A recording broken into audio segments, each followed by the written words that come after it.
The dog kept barking at its owner's coffin. Opening it, people screamed in horror. During a funeral, this dog kept barking at its owner's coffin. The day of Officer Ethan Carter's burial was filled with heavy rain falling as the mourners filed through the cemetery gates. After some hesitation, the people finally decided to open the coffin and found something that left them all in surprise.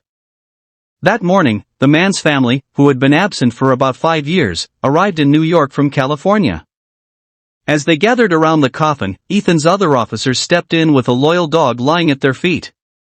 Silence fell, interrupted only by soft sobs from Ethan's family, until Max, the canine officer, approached the casket. Whimpers accompanied his investigation along the edge of the casket. Suddenly, Max barked loudly, surprising the guests. Other officers tried to pull him away, assuming he was overwhelmed with grief. However, Max persisted, barking at the grave. Officer Ethan Carter, a police officer since 2012, has had a long aspiration to join the canine unit. Max, a veteran canine officer, faced adoption challenges after losing his partner due to trust issues. However, during a search for a little girl, Katie, an event that occurred left Ethan and Max in dismay. In a tragic turn of events, Ethan suffered severe injuries during an attack. He was put into a medically induced coma, with bandages covering his face. The attackers had used a weapon, causing significant facial damage. Amid the chaos, no one checked the IDs of the attackers, and due to Ethan's family being away, an incorrect identification was assumed at the hospital. In addition to this, due to the police department already being understaffed, they had also taken the hospital's word and arranged the funeral based on the paperwork they had received. Both officers' families had been contacted. Michael's family had been planning to arrive the day after Ethan's funeral. The only one who had realized the terrible mistake was Ethan's canine partner, and had it not been for Max's determination to get the casket open, the mix-up would not have been realized until the wrong man had been placed in Ethan's grave.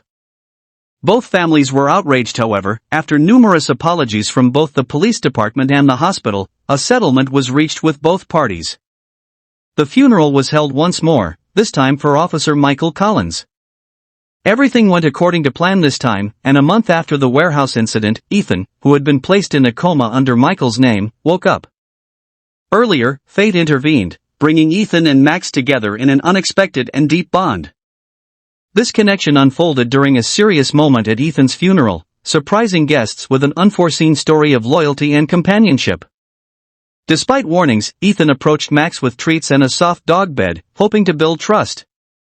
The initial meeting was promising, but weeks passed with Max maintaining distance.